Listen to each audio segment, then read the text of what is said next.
السلام علیکم ورحمۃ اللہ وبرکاتہ. نحمده ونصلی علی رسوله الکریم. اما بعد فاعوذ باللہ من الشیطان الرجیم. بسم اللہ الرحمن الرحیم. رب اشرح لی صدری ویسر لی امری واحلل عقدۃ من لسانی یفقہوا قولی. ہم پڑھ رہے تھے سلام کے بارے میں. تو کیا ہے سلام؟ سلام کا معنی کیا ہے؟ سلامتی، امن، پیس. سلام اللہ کے ناموں میں سے بھی ہے. السلام قرآن مجید میں آتا ہے السلام المؤمن المہیمن. ایک دعا میں بھی آتا ہے اللہم انت السلام ومنک السلام تبارکت یا ذا الجلال والاکرام. بخاری کی ایک حدیث میں آتا ہے السلام من الاسلام. السلام من الاسلام. کیا معنی اس کا؟ کہ سلام اسلام میں سے ہے. گویا اسلام کا شعار ہے، اسلام کی پہچان ہے. ہر دین کی ایک پہچان ہوتی ہے، تو ایک مسلمان کس سے پہچانا جاتا ہے؟ سلام سے. آپ کہیں پر بھی ہوں، آپ کو سلام کب کیا جائے گا؟ جب آپ بحیثیت مسلمان پہچانے جائیں گے، اور جب آپ کسی مسلمان کو پہچانیں گے. اور اس طرح مسلمانوں کے درمیان باہم محبت اور ایک تعلق بھی بڑھتا ہے. تو اس پر یہ سارا لکھتی ہیں Salam, a source of peace in a foreign land. Dearest and respected Ustaza, I hope this letter finds you in the best of health by the grace of Allah. I would like to share a few thoughts with you about Salam, our topic of Hadith in class today. Alhamdulillah, my parents brought me and my siblings up with the good habit of saying Salam and never hi or hellos. But I have truly appreciated the true meaning and impact of this word on my life now that I have shifted from my country to the US. In Pakistan, we used to take salam for granted, never stopping to say salam to a stranger, even though our religion teaches us to spread salam. Alhamdulillah, there are many Muslims here in Atlanta, Georgia, but initially when I came here, I was so confused. I could not differentiate the Pakistani or Indian Muslims from the non-Muslims because sadly, most of us are not dressed as we should be. But alhamdulillah, my hijab attracted the Muslims to come forward and say salam themselves.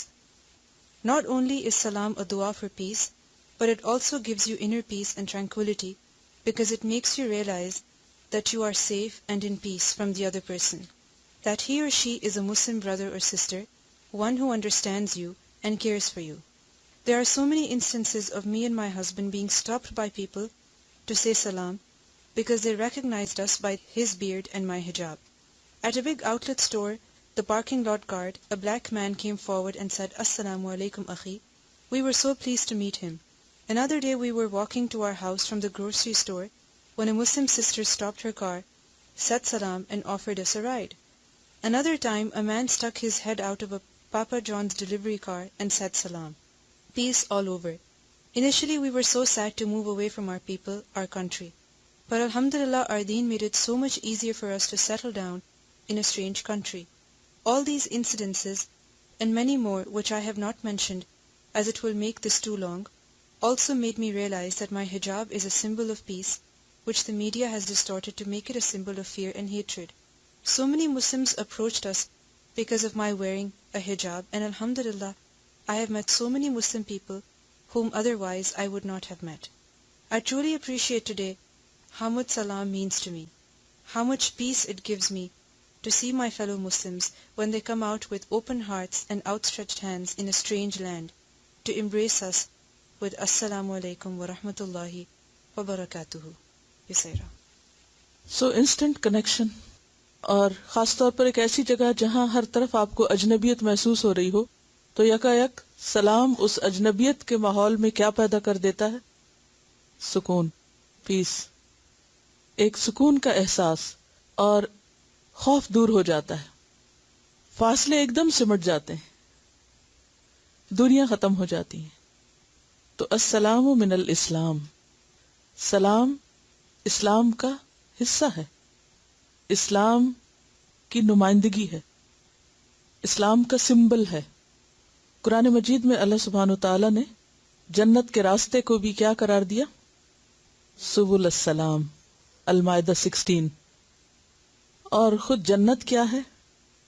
دار السلام، سورۃ یونس 25. اور اہل جنت کا قول کیا ہوگا؟ الا قیلا سلاما سلاما، سلام ہی سلام. لیکن یہ اسی وقت ہو سکتا ہے جب ہم دنیا میں سلام کو رواج دیں. حدیث نمبر 112.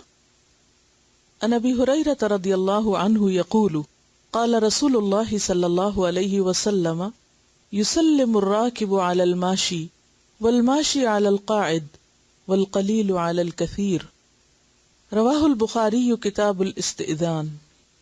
حضرت ابو ہریرہ رضی اللہ عنہ بیان کرتے ہیں کہ رسول اللہ صلی اللہ علیہ وسلم نے فرمایا، سوار پیادہ کو یعنی پیدل کو، پیادہ بیٹھے ہوئے کو، اور کم تعداد والے زیادہ والوں کو السلام علیکم کہیں. سب مل کر عربی میں حدیث پڑھیے.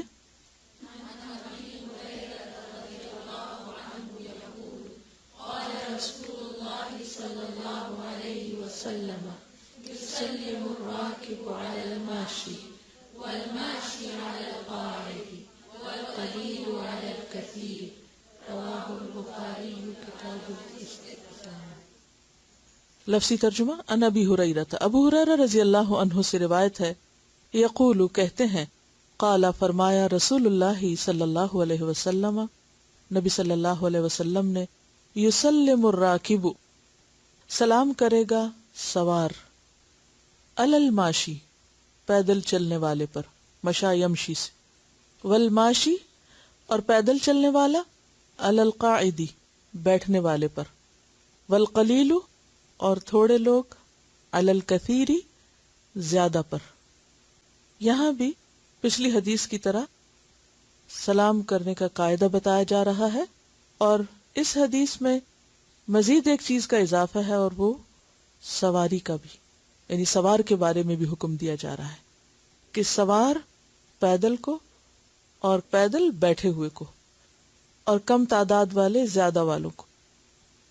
اس حدیث سے ایک اور بات بھی سامنے آتی ہے، اور ایک حکمت یہ پتہ چلتی ہے کہ عموماً جو شخص سواری پر ہوتا ہے وہ اپنے آپ کو اس سے بڑا سمجھتا ہے یا بہتر سمجھتا ہے جو پیدل جا رہا ہو. ایسی صورت میں اس ایروگنس کے علاج کے لیے یہ نسخہ بتایا گیا ہے کہ وہ اس کو سلام کرے جو بظاہر اس سے کم نظر آ رہا ہے. اور سہولت بھی اسی میں ہے، کیونکہ سواری والا تیزی سے گزر جائے گا، اور ہو سکتا ہے کہ پیدل چلنے والے کو پتہ نہ چلے اور وہ نہ بھی کر سکے، تو اس طرح ایک چانس بھی نیکی کمانے کا مس ہو سکتا ہے. تو وہ جو سوار ہے وہ دوسرے کو سلام کرتے ہوئے گزرے. ابھی جو خط آپ نے پڑھا تھا اس میں جس شخص نے گاڑی سے منہ نکال کے سلام کیا، اس نے دراصل اسی حدیث پر عمل کیا.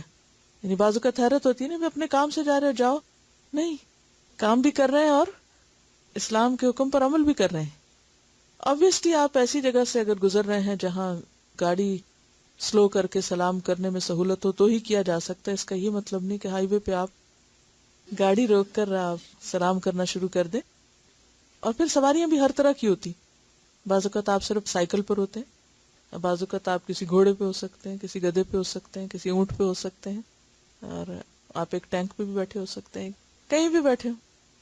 اور پیدل جو ہے وہ بیٹھے ہوئے کو، کیونکہ پیدل چلنے والا جو ہے وہ پھر ایک بہتر پوزیشن میں ہوتا ہے اس سے جو ایک جگہ ٹک کے بیٹھا ہوا ہے، یعنی ایکٹیو ہوتا ہے، اور صحت کے اعتبار سے ہو سکتا ہے زیادہ بہتر ہو. اور اسی طرح کم تعداد والے اپنے آپ کو کم محسوس کرتے ہیں نا، چھوٹا محسوس کرتے ہیں. تو ایسی صورت میں ان کو ایک طرح سے انکریج کیا گیا ہے کہ وہ سب کو سلام کر کے اپنا خوف دور کریں، اور سب پھر جواباً ان کو سلام کریں. تو وہ جو ایک اجنبیت اور ایک خوف کی کیفیت دور ہو جاتی ہے. اور سلام صرف الفاظ کا ادا کرنا ہی نہیں، بلکہ بہت سی نفسیاتی خرابیوں اور انسان کے اندر کی بیماریوں کا علاج بھی ہے. یہ ایک روحانی علاج ہے، ایک نسخہ ہے انسان کی اصلاح کا. اگلی حدیث ہے عن انس بن مالک ان رسول اللہ صلی اللہ علیہ وسلم مر على غلمان لهم فسلم علیہم، رواہ مسلم کتاب السلام. حضرت انس رضی اللہ عنہ بیان کرتے ہیں کہ آپ صلی اللہ علیہ وسلم چند لڑکوں کے قریب سے گزرے تو آپ نے انہیں سلام کہا. عربی پڑھیے.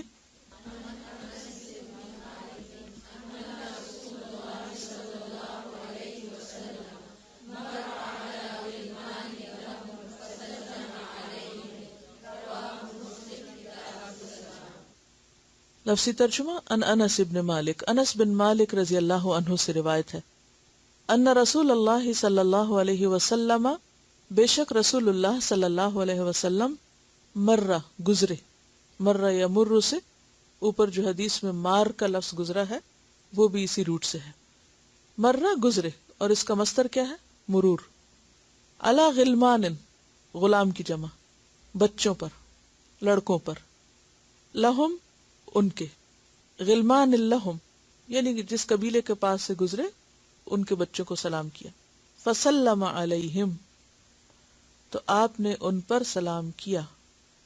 تو اس سے پتہ چلتا ہے کہ آپ مرتبے میں، مقام میں بڑے ہوتے ہوئے اپنے سے عمر میں، مقام میں چھوٹوں کو سلام کرتے ہوئے گزرے. یعنی اس سے آپ کے بلند اخلاق کا بھی اندازہ ہوتا ہے اور اس کے ساتھ ساتھ آپ کے طریقہ تعلیم کا بھی. بعض اوقات ہم بچوں کو خود سلام نہیں کرتے، صرف ان کو حکم دیتے رہتے ہیں سلام کرو سلام کرو. تو اس سے بہتر ہے کہ ہم خود ان کو سلام کرنا شروع کر دیں. آپ چند بار خود ان کو سلام کریں گے تو وہ نیکسٹ ٹائم آپ کو دیکھیں گے تو آپ سے پہلے شاید کر دیں. تو بہترین تبلیغ عمل کی تبلیغ ہوتی ہے. اگلی حدیث، ان انس ان النبی صلی اللہ علیہ وسلم کان یزور الانصار ویسلم علی صبیانہم ویمسح رؤوسہم، رواہ ابن حبان کتاب البر والاحسان. سیدنا انس رضی اللہ عنہ سے روایت ہے کہ آپ صلی اللہ علیہ وسلم انصار کی ملاقات کے لیے جایا کرتے تھے اور ان کے بچوں کو سلام کیا کرتے تھے اور ان کے سروں پر ہاتھ پھیرا کرتے تھے. پڑھیے عربی عبارت.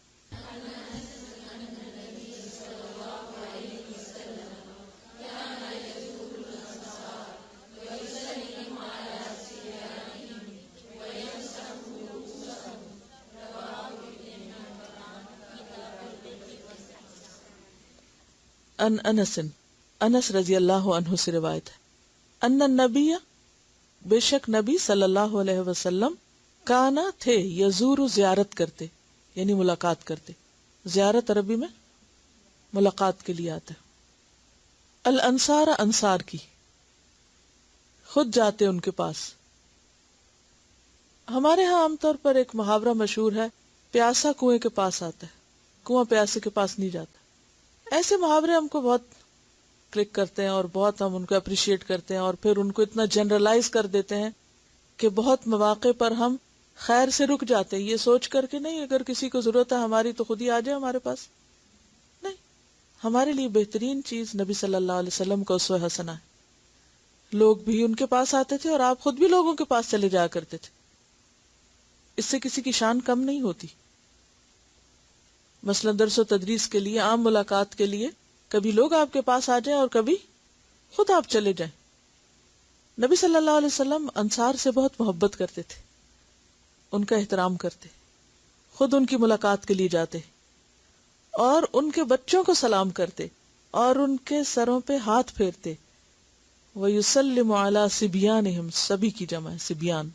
وَيَمْسَحُ، اور مسح کرتے، جیسے ہم اپنے سر پہ خود ہی مسح کرتے ہیں نا، ہر ایک ہم میں سے اپنے اوپر ہاتھ پھیرتا ہے نا، تو اسی طرح آپ صلی اللہ علیہ وسلم بچوں کے سر پر مسح کرتے، یعنی پیار سے ان کے بالوں پہ ہاتھ پھیرتے. یہ ایک جیسچر ہے محبت کا، ایک تعلق ظاہر کرتا ہے. رؤوسہم، رأس کی جمع ہے ان کے سر، یعنی سر پہ ہاتھ پھیرنا. اس کو ابن حبان نے روایت کی، یہ بھی صحیح کتب میں سے ایک ہے. اور یہ حدیث کتاب البر، بر کہتے ہیں نیکی کو، احسان احسان، کتاب البر اور احسان میں یہ حدیث وارد ہوئی ہے. تھوڑی دیر کے لیے آپ امیجن کریں، نبی صلی اللہ علیہ وسلم کسی بستی میں گئے ہیں، ان کے بچے نکلے ہوئے ہیں گلیوں میں، جو بھی ان کو ملتا ہے آپ خود ان کو آگے بڑھ بڑھ کے سلام کر رہے ہیں اور پھر ان کے سروں پہ پیار بھی کر رہے ہیں. کیا سین ہوگا، کیا انداز ہوگا. اور ہم اپنے رویوں پہ غور کریں کہ اگر ہم اپنی دوست سے ملنے جاتے ہیں تو ہمیں نہیں یاد رہتا کہ اس کے بچے بھی ہیں، اور ان کو بھی ذرا بلا لیں اور ان کو بھی گود میں بٹھا لیں اور ان کو بھی پیار کر لیں یا ان کا بھی حال پوچھ لیں. عام طور پر بچوں کو اگنور کر دیا جاتا ہے، لیکن نبی صلی اللہ علیہ وسلم بچوں کے ساتھ محبت کے اس تعلق سے بچوں کے ایمان کو مضبوط کر رہے ہیں، آئندہ جنریشن کو تیار کر رہے ہیں، جو ایک برج بنے گی آپ کے اور اگلی جنریشن کے درمیان. ایک اور صحابی کے بارے میں آتا ہے کہ آپ ان کے گھر پہ تشریف لے گئے، ان کے کنویں سے پانی نکالا اور پانی منہ میں بھر کے اس کے اوپر پھوار ڈالی. ایک پیغمبر ہے اور بچے کے ساتھ کھیل رہے ہیں. ہم تو اتنے محترم اور مکرم ہو جاتے ہیں کہ کوئی شرارت کرنا ہی بھول جاتے ہیں. تو حدود کے اندر رہتے ہوئے بچوں سے پیار، ان کے کھیل میں شریک ہو جانا، یہ بھی نبی صلی اللہ علیہ وسلم کی سنت ہے.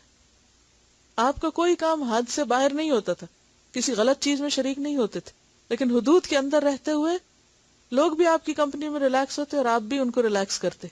یہی اسوہ حسنہ ہے. یعنی عام طور پر جب ہم کسی کے گھر جائیں یا کوئی ہمارے گھر بچے لے کے آ جائے یا کوئی بچہ دیکھیں تو عام طور پر ہم سب کا تبصرہ کیا ہوتا ہے؟ بچے کی کوئی غلط حرکت ہے یا کوئی شرارت ہے. اور ہر بچہ ڈفرنٹ ہوتا ہے، کوئی شوق ہوتا ہے، کوئی ضدی ہوتا ہے، کوئی رونا دھونا کرتا ہے، کوئی شائع ہوتا ہے، کوئی آؤٹ اسپوکن ہوتا ہے، کوئی بلنٹ ہوتا ہے. ہر طرح کے مزاج ہوتے ہیں نا.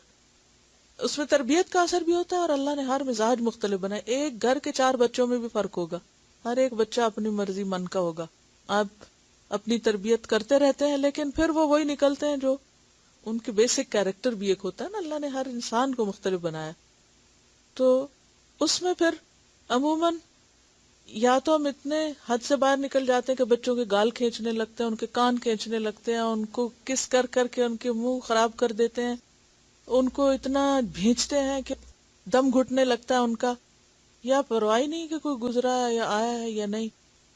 یا پھر دکھاوے کو اگر وہ ماں باپ کی گود میں تو خوب پیار کریں گے، اور اگر کہیں نیچے رول رہے ہیں، رو رہے ہیں تو اٹھائیں گے بھی نہیں، پوچھیں گے بھی نہیں تم کس کا بچہ ہو. یہ کیا رویہ ہے؟ یہ رویہ یہ ہے کہ ہم اللہ کے لیے کام نہیں کرتے. اگر ہماری محبت بچوں سے بھی اللہ کی خاطر ہو نا تو ہمیں اس کی کوئی پرواہ نہیں کہ ان کے ماں باپ دیکھ رہے ہیں یا نہیں دیکھ رہے، تو وہ خیر خواہی کی بنا پر ہوگی. بعض اوقات ایسا بھی ہوتا ہے کہ جب بچے کو شرارت کرتے ہیں آن دا اسپاٹ ہم ان کی اصلاح کرنا چاہتے ہیں اور اس وقت زور زبردستی سے ان کو سیدھا کرنا چاہتے ہیں. ایسے مواقع پر آنکھیں بند کر لیں اور پھر کرتے کرتے دوسروں کو دیکھ دیکھ کے بھی سیکھتے جاتے ہیں اور پھر ایک دن سیکھ جاتے ہیں. لیکن ہمیں شعوری طور پر اور نبی صلی اللہ علیہ وسلم کی سنت سمجھتے ہوئے اور دین کا ایک حصہ سمجھتے ہوئے اس اخلاق کو اپنانا ہے. کیونکہ ایک قدرتی بات ہے نا کہ جب ہم بچوں کو چھوتے ہیں تو اس سے ایک ریلیشن شپ بلڈ ہوتا ہے، ایک قرب کا احساس ہوتا ہے نا. لیکن مسح کو آپ اتنا ہی کریں جتنا اپنے سر پہ کرتے ہیں، کیونکہ بعض بچوں کے بال اتنے سینسیٹیو ہوتے ہیں اور ہر کوئی اگر رگڑ رگڑ کے سر پہ ہاتھ پھیرنے لگا، اور کئی بچے تو بہت بال بنانے کے کانشیس ہوتے ہیں، وہ تو پیچھے بھی ہو جاتے ہیں ایک دم. تو بس مسح کا وہی طریقہ جو آپ کے اپنے سر پہ، بس ہلکا سا ایسا کہ دوسرے کے لیے اذیت اور تکلیف کا باعث نہ ہو. یہ کسی نے سلام پر نظم بھی لکھی تھی تو میں سنوا دیتی ہوں تاکہ آپ کو تھوڑا سا چینج بھی ہو جائے. Greetings of peace. The Islamic way, whenever Muslims meet, they greet each other with salutations of peace. When God sent Adam to greet the angels, he said, "Their reply will be yours and your offspring's as well." Assalamu alaikum to the angels, Adam said. Assalamu alaikum wa rahmatullah, they said. Peace be upon you was what Adam said. Peace and God's mercy be upon you, they said. As-salam is God's attribute, so when you say this, it's a supplication as well as remembrance of Him.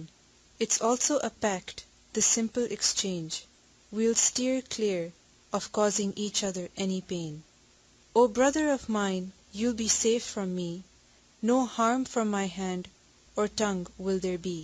Our Prophet ﷺ has told us, so we must do so. Greet those we know and those we don't know. Of the rights Muslims have on each other, one is this: to greet them and answer the greeting they give. To not do so amounts to being miserly. A good Muslim just can't have this quality. This greeting is not only used by mankind, God will send greetings to those in paradise. And when the angels arrive to take a good soul, they greet him so that he will feel reassured. The doorkeeper of paradise, this salutation he'll give to all the good souls when they are entering it. And from every gate, saying this, angels will enter too. You were patient in the world, so peace be upon you. There will be no vain speech and no sinful talk. In paradise, this greeting will be heard by all. Our Prophet ﷺ said, "We don't enter paradise unless we are believers, and mutual love is its sign. We should foster this love, work on it, making it strong, and by greeting each other, our hearts will bond." When Muslims exchange salutations of peace, 10 blessings are written in favor of each. The etiquette of this greeting should be known by us, no mumbling or shouting to make ourselves heard. Cheerfully said or with a smile on your face, a gesture will do for someone far away. The young greet the old, the standing, the seated. For those on conveyance, the pedestrian is greeted. Never think twice to greet those you don't know. It helps the affection between Muslims to grow. On entering a house, speak this message of peace. If no people are there, there are those you can't see. It's a source of blessings for the people in it, so when leaving the house once again, do say this. Send greetings of peace to even the dead. When you pass by graves, just don't forget. We've also been told of the occasions we should not offer greetings of peace, so do give it thought. If someone is busy doing some vital task, when the Quran is being read or there is a religious talk, the need to answer may distract their thoughts, for it's hard to refocus when concentration is lost. Or when someone is eating or answering nature's call, or brazenly doing something forbidden by God. Greetings between Muslims, they're important. You know why? It's what we Muslims are recognized by. The person who greets first is closer to God. His lack of conceit make him dear to his Lord. The command to greet has been issued by him, hence let it be done by every Muslim. Our Prophet ﷺ would greet every Muslim he met, and even told us the reward we can get. Assalamu alaikum, 10 blessings. Assalamu alaikum wa rahmatullah, 20 blessings. Assalamu alaikum wa rahmatullahi wa barakatuhu, 30 blessings.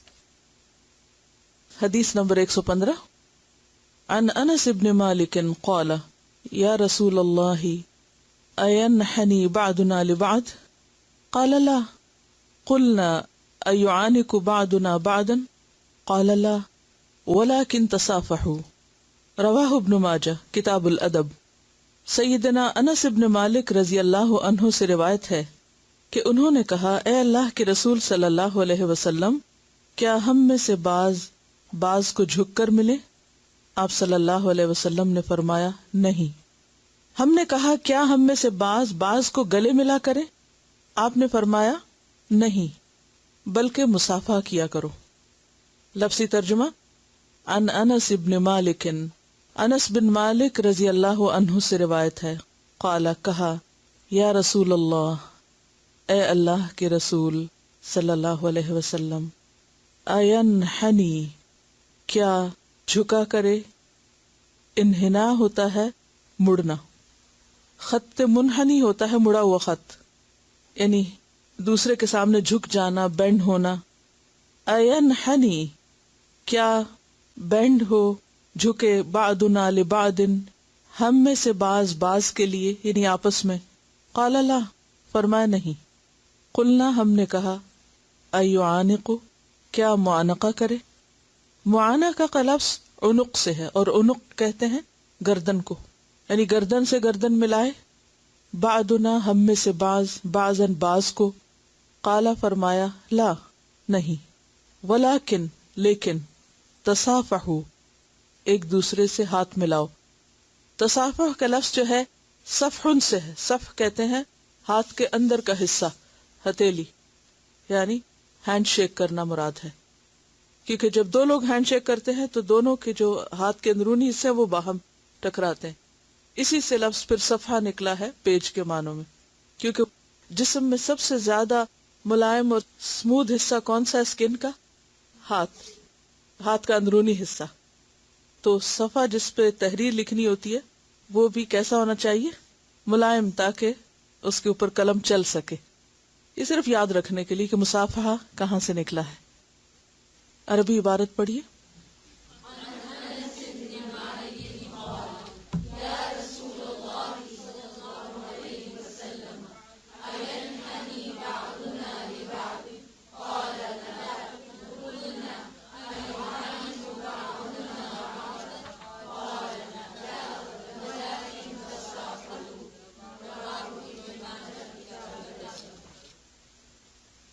اچھے تعلقات انسان کی ضرورت ہے. اگر انسان دنیا میں اچھے کام کرنا چاہتا ہے تو تنہا نہیں کر سکتا، اکیلے نہیں کر سکتا، کیونکہ اللہ تعالیٰ نے دنیا کا نظام ہی اس طرح بنایا ہے کہ بعض کو بعض کا محتاج کر دیا ہے. قرآن مجید میں یہ مضمون موجود ہے. انسانوں کے درمیان تفاوت رکھا ہے. کسی کے اندر ذہنی صلاحیتیں زیادہ ہیں، کسی کے اندر جسمانی قوت زیادہ ہے، کسی کو بولنے کی قوت زیادہ دی، کسی کو لکھنے کی قوت زیادہ دی، کسی کو کسی خاص چیز میں زیادہ شوق اور مہارت دی. تو ایسے میں انسان ایک دوسرے کے کام زیادہ بہتر طور پر آ سکتا ہے. اگر ہر انسان سب کچھ خود کر سکتا ہوتا تو کوئی بھی پھر کسی کے ساتھ بنا کے نہ رکھتا، کیونکہ ضرورت ہی نہ ہوتی. تو اللہ سبحانہ وتعالیٰ نے نہ صرف یہ کہ انسانوں میں بلکہ باقی چیزوں میں بھی باہمی ایک ضرورت کا تعلق رکھا ہے. اسی وجہ سے ہم دیکھتے ہیں کہ سمندر کا پانی ہوا اور سورج کی مدد کے بغیر بارش کی صورت میں برس نہیں سکتا. ہر چیز کے اندر اگر آپ غور و فکر کریں گے تو ایسی مثالیں اور ایسی چیزیں آپ کو ملیں گی. کائنات کی ہر چیز دوسرے کے ساتھ ایک تعاون کر رہی ہے. ستاروں کو دیکھیں، بظاہر جدا جدا نظر آتے ہیں لیکن دراصل کیا ہیں؟ ایک بونڈ میں بندھے ہوئے، سب کی ڈائریکشن ایک ہے اور ایک نیوکلس کے گرد گھومتے ہیں. پھر اسی طرح سورج کا اپنا ایک نظام ہے.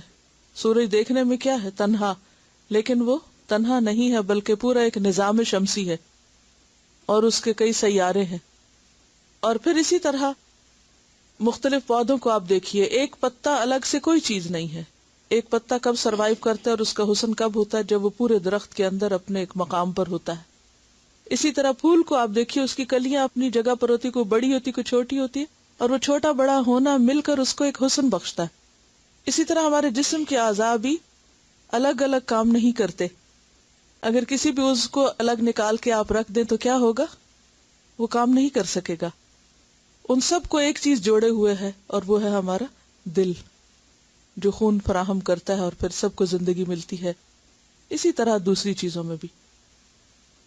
تو ایک انسانی معاشرے کے اندر، ایک صحت مند معاشرے کے اندر افراد کا باہمی ایک دوسرے سے تعاون اور اچھے تعلقات ہونا بے حد ضروری ہے.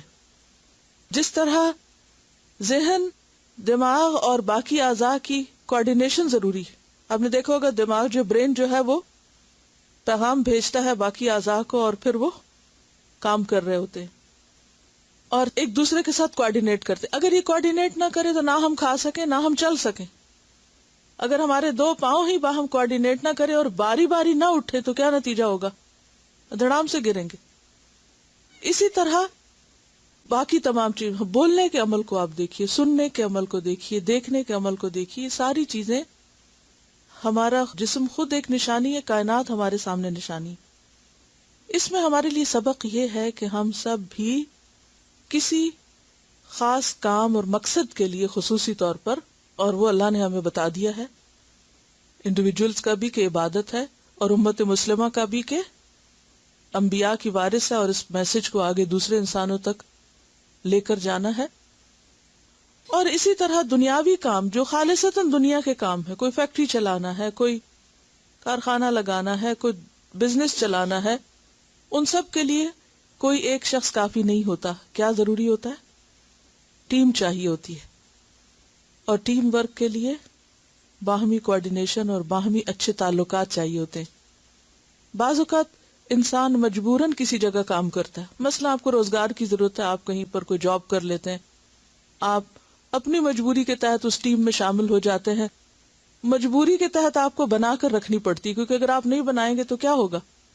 اپنے سے اوپر والوں، اپنے سے نیچے والوں، اپنے سے برابر والوں کے ساتھ آپ بہتر تعاون نہیں کریں گے تو آپ اس سسٹم کے اندر نہیں چل سکیں گے، آپ اٹھا کے باہر پھینک دیے جائیں گے.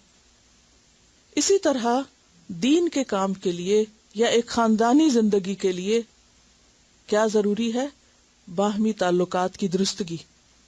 ایک خاندان کے اندر ہماری مجبوری ہوتی ہے کہ ہم اس میں رہیں، کیونکہ ہم اس میں پیدا ہو گئے.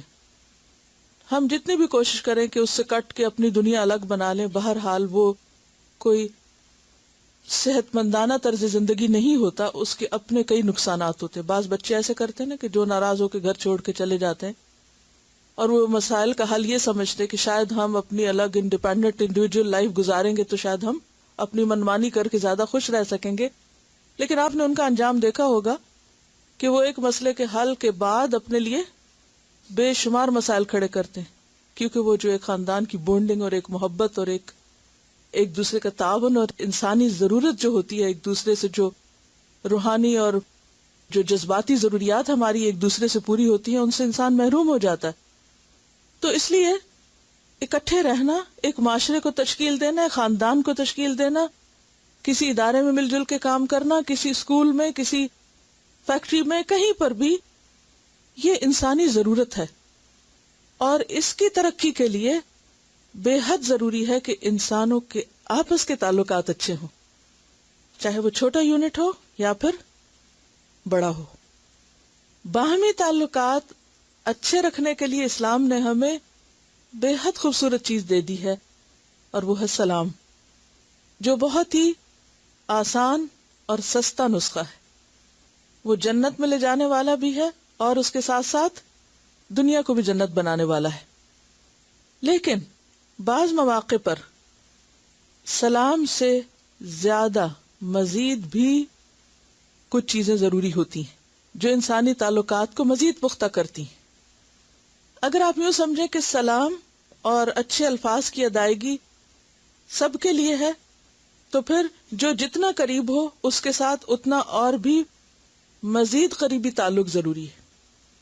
مثلا کچھ لوگ ایسے ہیں کہ جو آپ کے ریلیجن کے اندر نہیں، ان کے لیے بھی اچھے الفاظ کا استعمال کرنا اور ان کو بھی گریٹ کرنا اور ان کے ساتھ بھی ایک ہیلو ہائے رکھنا جو ہے یہ ضروری ہے. آپ صلی اللہ علیہ وسلم صرف مسلمز کے ساتھ ہی نہیں بلکہ اپنے علاقے میں بسنے والے دیگر نان مسلمز کے ساتھ تجارتی اور معاشرتی تعلقات رکھا کرتے تھے، اور اسی سے پھر دین پھیلا، اور یہی طریقہ صحابہ کرام کا رہا. اس کے بعد ہم دیکھتے ہیں کہ کچھ تعلق پھر ان لوگوں کے ساتھ ہوتا ہے جو آپ سے آپ کے دین میں تعلق دار ہوتے ہیں، یعنی دینی رشتہ جسے آپ کہتے ہیں کہ وہ استوار ہوتا ہے. اس دینی رشتے میں مزید پھر ایک قربت آ جاتی. دینی رشتے کے بعد پھر کچھ خونی اور خاندانی رشتے ہوتے ہیں، ان میں پھر مزید نسباً و صہرا کی بات آ جاتی، ان میں اور آپ قریب آ جاتے. بعض اوقات وہ فزیکلی دور ہوتے ہیں تو پھر جس خاص گروپ کے ساتھ آپ کام کر رہے ہوتے ہیں وہ لوگ آپ کے قریب ہوتے ہیں، اکٹھے پڑھ رہے ہیں یا کوئی جاب کر رہے ہیں یا کوئی بھی کام کر رہے ہیں. اب ایسے لوگوں سے باقیوں کی نسبت آپ کو زیادہ بہتر تعلقات کی ضرورت ہوتی. ان تعلقات میں بہتری کے لیے انسان کیا کرے، یہاں اس کا طریقہ بتایا جا رہا ہے کہ کسی بھی جگہ اکٹھے رہتے ہوئے محبت کی فضا میں کیسے جئیں. اچھے تعلقات اور محبت کی فضا، کیونکہ اس سے انسان کے کام کی قوت زیادہ ہوتی ہے، کارکردگی میں اضافہ ہوتا ہے اور اجنبیت ختم ہوتی ہے. اور محبت کا رشتہ اعلیٰ انسانی رشتہ ہے. بعض اوقات وہ خون کے رشتوں اور باقی رشتوں سے بھی آگے نکل جاتا ہے، زیادہ اہمیت اور فوقیت حاصل کر لیتا ہے. اس کے لیے کیا کرنا چاہیے؟ زبانی سلام کے علاوہ مصافحہ کرنا چاہیے. ایک اور بات یہ ہے کہ خواہ آپ خاندان کے اندر ہیں یا اپنے دوستوں کے اندر ہیں، ہر دم کچھ نہ کچھ شکایت کا امکان ضرور رہتا ہے. جیسے کہتے ہیں نا کہ کٹھے برتن ضرور ٹکراتے ہیں. It's very natural. کیوں؟ روز تجربہ ہوتا ہے نا آپ کو، گلاس کے پاس گلاس رکھیں، پلیٹ کے اوپر پلیٹ رکھیں، آواز آتی ہے نا. تو جو لوگ بھی ساتھ رہتے ہیں وہاں کچھ نہ کچھ ہلکا پھلکا ٹکراؤ ہوتا رہتا ہے، ہر وقت کچھ نہ کچھ چلتا رہتا ہے. گلاسز کی کم ہوتی، پلیٹوں کی زیادہ ہوتی، چمچوں کی اس سے زیادہ ہوتی. تو اس میں آپ دیکھیے کہ کچھ نہ کچھ ہوتا رہتا ہے، اور ضروری نہیں ہوتا کہ وہ کسی بدنیتی کی وجہ سے ہو. بعض اوقات محض غلط فہمی کی بنا پہ ہوتا ہے، بعض اوقات بھول چوک کی بنا پہ ہوتا ہے، بعض اوقات نقطہ نظر کے فرق کی وجہ سے ہوتا ہے، بعض اوقات فریکوینسی لیول فرق ہوتا ہے، بعض اوقات انڈرسٹینڈنگ، بیک گراؤنڈ، بہت ساری چیزیں اس میں اثر انداز ہوتی ہیں. اس کا حل کیا ہو؟ اس کا کوئی حل تو ہونا چاہیے. اس کا حل بالکل اسی طرح جیسے دن میں ہمیں 5 دفعہ وضو کرنے کا حکم ہے نا، کہ ہم جسمانی طہارت کا انتظام کریں، اسی طرح قلبی طہارت کا بھی انتظام ضروری ہے. دل کو بھی وضو کی ضرورت رہتی ہے، اور اس کو بھی بار بار صفائی کی ضرورت رہتی ہے. اور ان انسانوں کے لیے جن کے ساتھ ہم ہر وقت لین دین کرتے رہتے ہیں، خواہ مجبوری میں، خواہ کسی مقصد کے تحت، خواہ کسی رشتے کے تحت، جو بھی ریزن ہو، لیکن جہاں بھی اللہ نے ہمیں دوسرے لوگوں کے ساتھ رکھا ہے، ایک طریقہ یہ ہے کہ ہم نفرتوں میں جئیں، اور دوسرا طریقہ کیا ہے؟ محبتوں میں جئیں. نفرتوں میں جینا بظاہر آسان ہے کہ آپ پال لیں جو خود ہی پلتی جائے گی، جیسے وہ خود رو پودے ہوتے ہیں نا، اور اگ جاتے ہیں، اور پھر وہ بعض اوقات اتنی جڑ پکڑ لیتے ہیں کہ آپ ان کی کٹائی بر وقت نہ کریں تو وہ مصیبت بن جاتے ہیں. وہ اصل درخت کو بھی ختم کر کے رکھ دیتے ہیں اور اس کی بھی رونق مار دیتے ہیں. اور یا پھر دوسری صورت یہ ہے کہ آپ محبتوں میں جیئیں. محبتوں میں جینے کے لیے کوشش چاہیے ہوتی ہے. ہمیں غلط فہمی کیا ہوتی ہے کہ بس محبت ہے تو اب یہ خود ہی بڑھتی رہنی چاہیے اور یہ خود ہی ٹھیک رہنی چاہیے، اور اس کے بعد تو پھر ہم صرف ایکسپیکٹیشن رکھنا شروع کر دیتے ہیں. اور ایک طرف دوسرے سے دوسرا پہلے سے ایکسپیکٹیشنز وابستہ کر لیتے ہیں. جیسے شادی کے بعد شوہر کو بیوی سے بہت سی توقعات وابستہ ہوتی، بیوی کو شوہر سے. اور پھر کیا ہوتا ہے؟ وہ چھوٹی چھوٹی باتیں، بے نام سی باتیں جن کا بر وقت علاج نہیں ہوتا، تو بعض اوقات وہ بڑے بڑے مسائل کی شکل اختیار کر لیتی ہیں، حالانکہ اس کی حقیقت کچھ بھی نہیں ہوتی. وہ صرف خود ساختہ مسائل ہوتے. چھوٹی چھوٹی شکایتیں، چھوٹی چھوٹی چیزیں بڑھتے بڑھتے بڑھتے وہ پہاڑ بن جاتی ہیں. اس کا حل کیا ہے؟ کہ ان چیزوں کے لیے روزانہ دل کی صفائی کی جائے. اس میں پہلا کارآمد نسخت السلام کی کثرت، اور پھر اس کے بعد مصافحہ، یعنی سلام کے بعد عملاً آگے بڑھنا. سلام تو آپ دور سے بھی کر رہے تھے، وہ ایک اس کونے میں کھڑا ہے، ایک اس کونے میں کھڑا ہے، آپ نے دور سے سلام کیا، نہیں جواب ہوا تو آپ نے اشارے سے کہہ دیا، بتا دیا کہ ہاں میں سلام کر رہا ہوں تمہیں، اور دوسرا بھی اشارے سے کہہ دیتا ہاں وعلیکم السلام. لیکن مصافحے کے لیے آپ کو کیا کرنا پڑتا ہے؟ پاس آنا پڑتا ہے نا، مجبوراً آئیں گے پاس. تو وہ قرب بڑھا نا، آپ کو ہاتھ ملانے کے لیے فاصلہ کم کرنا ہی پڑے گا. جب فزیکلی فاصلہ کم ہوتا ہے تو پھر کیا ہوتا ہے؟ دل بھی دھلنے لگتے ہیں. یہ دوریاں کس سے بڑھتی ہیں؟ دور رہنے سے بڑھتی ہیں، یا نہیں؟ دور رہنے سے بڑھتی ہیں نا. وہ ادھر کھچا ہوا ادھر کھچا ہوا ہے. جب پاس آئیں گے، ہاتھ میں لائیں گے، جھٹکیں گے ایک دوسرے کو تو کچھ نہ کچھ تو گرے گا اس میں سے. گناہ بھی جھڑیں گے اور شکایتیں بھی جڑیں گی. تو یہ دراصل ایک بہترین نسخہ ہے تعلقات کی درستگی کا. اب یہاں پر آپ دیکھیے کہ 2 چیزوں کو پسند نہیں کیا گیا. نمبر 1، دوسرے کے لیے جھکنا. آپ نے دیکھا ہوگا کہ بعض کلچرز میں، جیسے ہندوستان کے بھی مخصوص علاقوں کا کلچر کیا ہے، ہاتھ نہیں ملاتے، سلام بھی نہیں بولتے، صرف جھک کے آداب بولتے ہیں. اور مسلمان ہوتے ہیں، یا ہاتھ نیچے کریں گے یا مختلف طرح کے ایکشن سے، اور باقاعدہ کافی سارا جھک جاتے ہیں. یہ اسلامی طریقہ نہیں ہے. جیسے اس میں وہ جو کھیل ہے کراٹے، وہ ان کا کلچر ہے.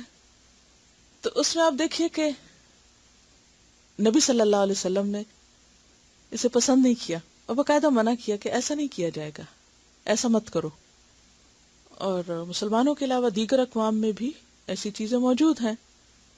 مختلف کلچرز میں مختلف طرح سے جھکنا، مختلف طرح کی باڈی لینگویج سے اپنے محبت یا نفرت، رضامندی یا ناراضگی کا اظہار کرنا ہر جگہ موجود ہے. پھر اسی طرح معانقہ سے بھی یہاں منع کیا گیا، ایعانق بعضنا بعضا، کہ ہم گلے ملا کریں. اگرچہ کچھ مواقع پر جیسے دور سے سفر کرنے کے بعد ملاقات پر معانقے کی بھی بات ملتی ہے، لیکن روز ملنے میں معانقہ جو ہے یہ مشکل میں ڈال دیتا ہے انسان کو. اور ایک اور بات یہ ہے کہ یہاں معانقے سے مکمل طور پہ منع نہیں کیا گیا، لیکن روز کی جو روٹین میں ملاقات ہے اس میں اس سے منع کیا گیا. اور مسافے کی حد تک ہی تعلق کافی ہے کیونکہ اس میں مشکل نہیں ہوتی. اچھا، اب اس میں آپ دیکھیے کہ معانقہ جو ہے اس میں گردن سے گردن ملانا ہے. بعض اوقات میں نے لوگوں کو دیکھا کہ معانقہ کرتے ہیں اور بالکل پورا جسم ساتھ ملا لیتے ہیں. خواہ لڑکی لڑکی سے معانقہ کر رہی ہو تو بھی پورا جسم ساتھ نہیں ملانا چاہیے، اس میں بھی ایک حیا باقی رہنی چاہیے. اور خاص طور پر سڑک پر کھڑے ہو کر حجاب پہن کر کہیں نہ کہیں رستے میں مل گئے اور پھر وہاں معانقہ شروع کر دے، عجیب سین لگتے ہیں. یا پھر ایسی کانفرنسز میں یا ایسے مقامات پر جہاں بہت زیادہ مسلمان اکٹھے ہوتے ہیں، مرد بھی ہیں عورتیں بھی ہیں، وہاں مل رہے ہیں پورے پورے حجاب پہنے ہوئے اور بیچ سڑک کے کھڑے ہو کے، بیچ راستے کے کھڑے ہو کے ہال میں گلے مل رہے ہیں، اور پھر چلے گلے مل کے ہٹ جائیں، کتنی دیر پھر ساتھ ہی لگے کھڑے رہتے ہیں. یہ وہ چیزیں جو میری آنکھوں نے دیکھی اور انتہائی تکلیف ہوئی ہے مجھے دیکھ کر. اصل میں ہوتا یہ ہے کہ جس کلچر میں ہم رہتے ہیں وہاں ایسی چیزیں ہم مثلا حق کرنا کیا ہے، ایک بہت سمپل بات ہے. کسی اور کلچر میں شاید وہ اتنی معیوب نہ ہو کیونکہ وہاں تو اس سے بھی آگے کی بہت ساری چیزیں بہت جائز اور حلال ہیں. لیکن ہمیں ہر چیز دیکھنی ہے کہ ہمارا دین کیا کہتا ہے، ہماری لمٹس کیا ہیں، ہمیں کہاں روکا گیا ہے، کیا چیز ہمارے فائدے میں ہے. کیونکہ ہر چیز جب حد سے آگے بڑھتی ہے تو وہ شر میں داخل ہو جاتی ہے، اس میں فائدے کی بجائے نقصان کا پہلو زیادہ ہو جاتا ہے. ہر چیز میں ایکسٹریمز جو ہیں وہ ہمارے دین میں منع ہے.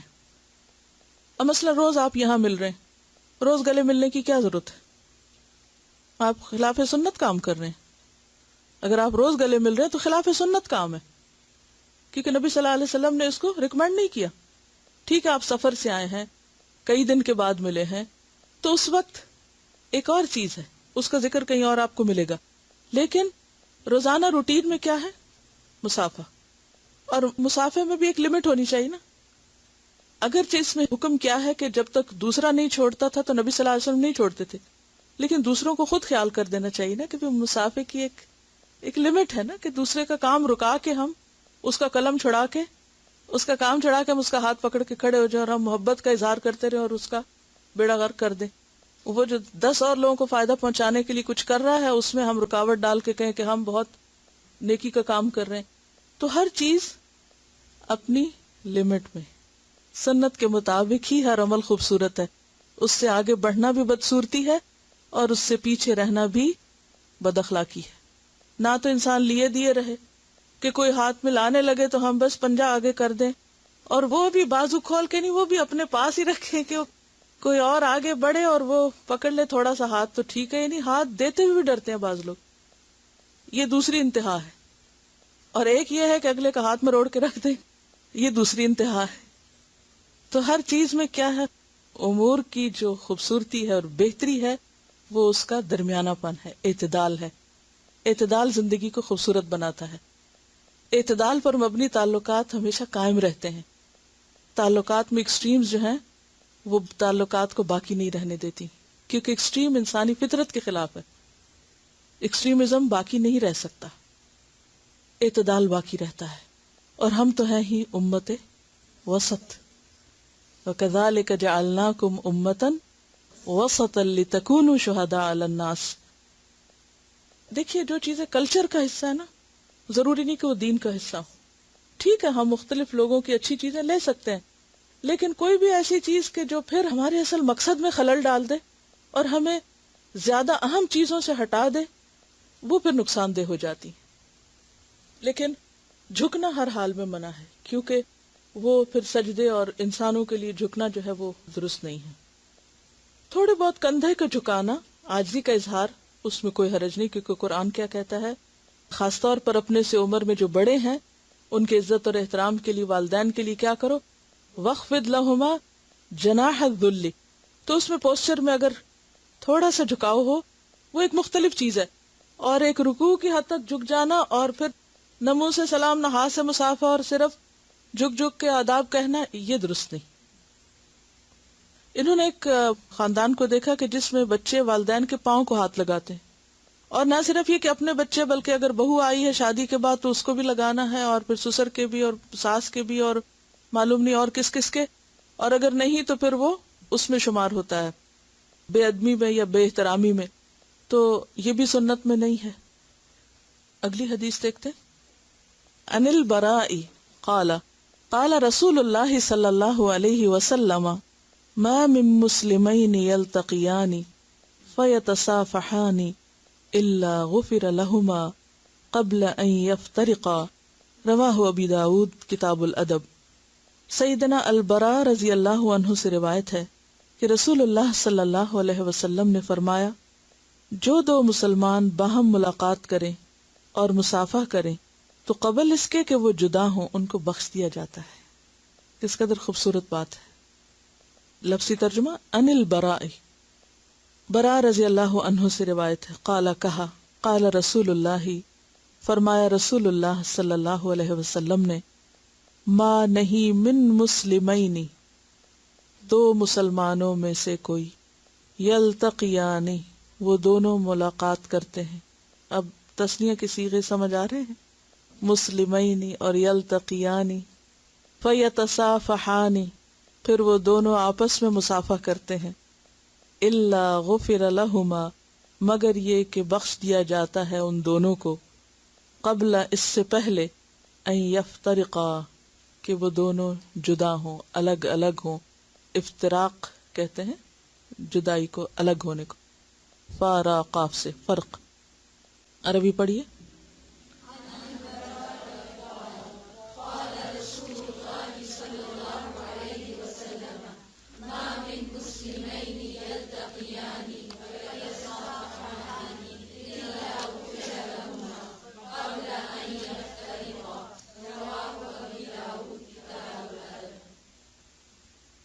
اس سے کیا پتہ چلتا ہے کہ مصافحہ کرنا سلام کی طرح انسان کی بخشش کا ذریعہ ہے۔ سلام بھی انسان کو جنت میں لے جانے والا نا، تو اسی طرح مصافحہ بھی جنت میں لے جانے کا سبب ہے، کیونکہ گناہ بخشے جائیں گے تو ہم آگے بڑھیں گے۔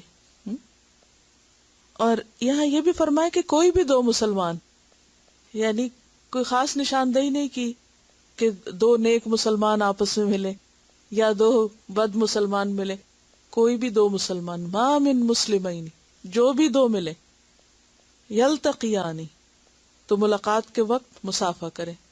ہاں، عورت عورت سے اور مرد مرد سے، مرد اور عورت کے مصافحے کی بات یہاں نہیں ہو رہی، کیونکہ بعض مسلمان لوگوں میں اس چیز کا بھی دوسری قوموں کو دیکھا دیکھی رواج ہو گیا ہے، اور وہ بلا تکلف مرد اور عورتیں محرم ہو یا نامحرم ہاتھ ملا رہے ہوتے ہیں، تو اس سے پرہیز کرنا چاہیے۔ نبی صلی اللہ علیہ وسلم کبھی کسی عورت سے ہاتھ نہیں ملاتے تھے۔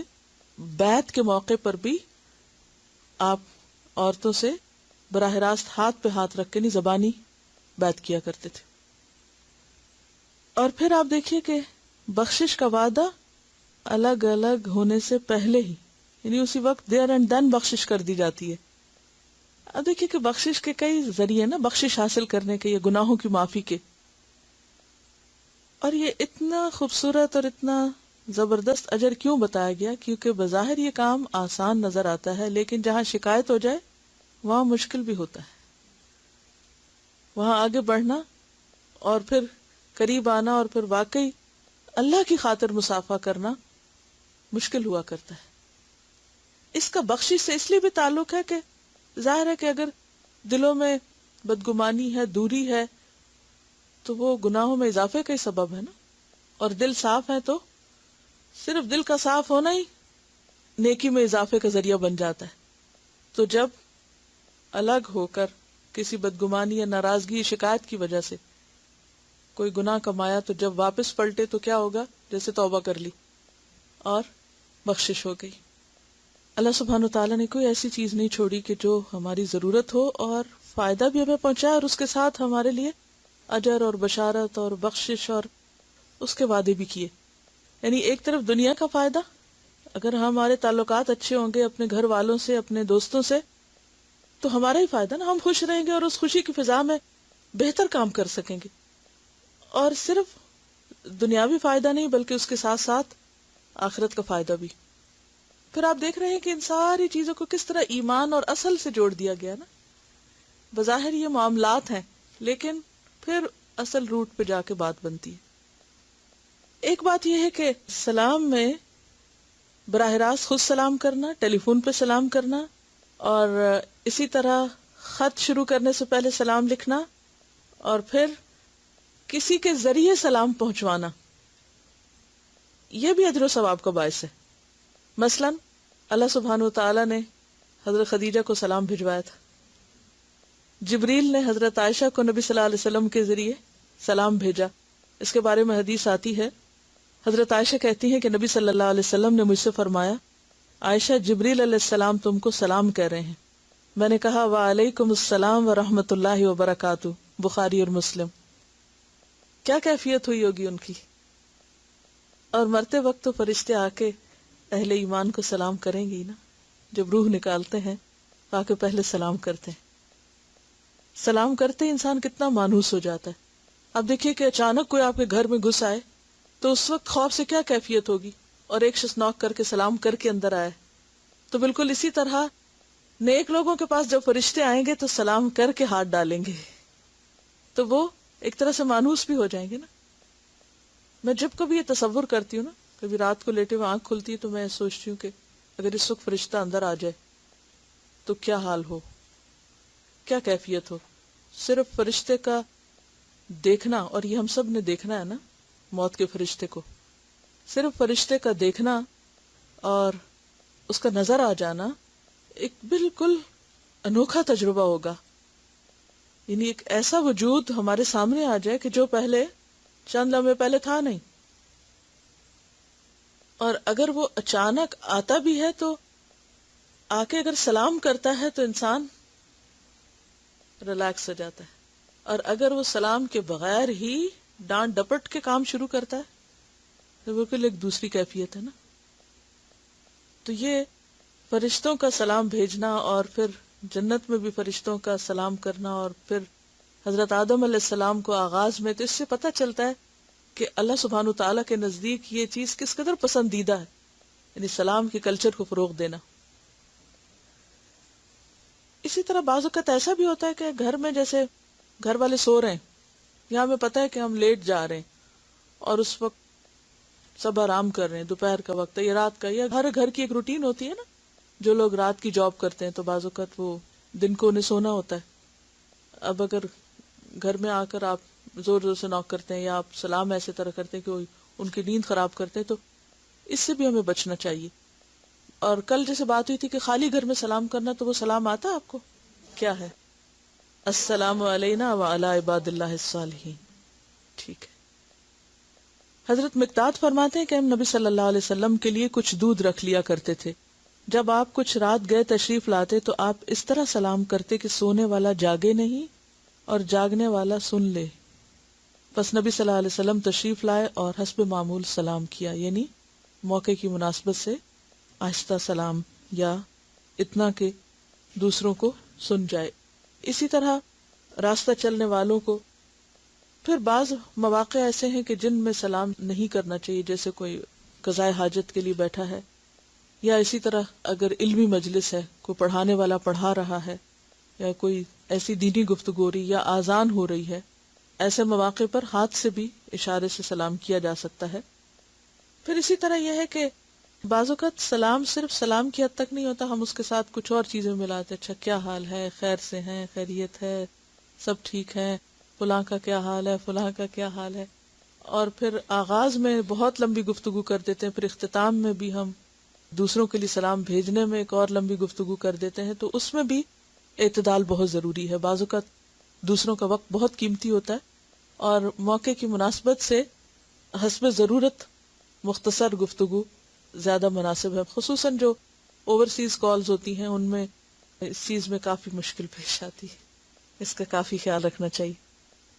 اب دیکھیے کہ صحابہ کرام نے نبی صلی اللہ علیہ وسلم کو جو کچھ کرتے دیکھا، پھر آگے انہوں نے اسی طرح اس کو عمل سے ریپروڈیوس کیا. مثلا حضرت سلمہ بن وردان کہتے ہیں کہ میں نے مالک بن انس کو دیکھا کہ لوگوں سے مصافحہ کر رہے تھے. مجھ سے پوچھا تم کون ہو؟ میں نے کہا بنی لیس کا غلام ہوں. آپ نے میرے سر پہ 3 بار ہاتھ پھیرا اور فرمایا خدا تمہیں خیر و برکت سے نوازے. حضرت انس کا بیان ہے صحابہ آپس میں ملتے، مصافحہ کرتے، سفر سے واپس آتے، معانقہ کرتے.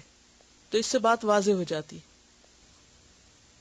بچوں کا جو بچے آ کے جتنے چھوٹے بچے ہوتے ہیں اتنے زیادہ ماں کے اوپر ڈیپینڈ کرتے ہیں اور آ کے پیار کرتے ہیں اور چمٹتے ہیں اور ساتھ لگتے ہیں، تو وہ تو ایک ان کا حق ہے.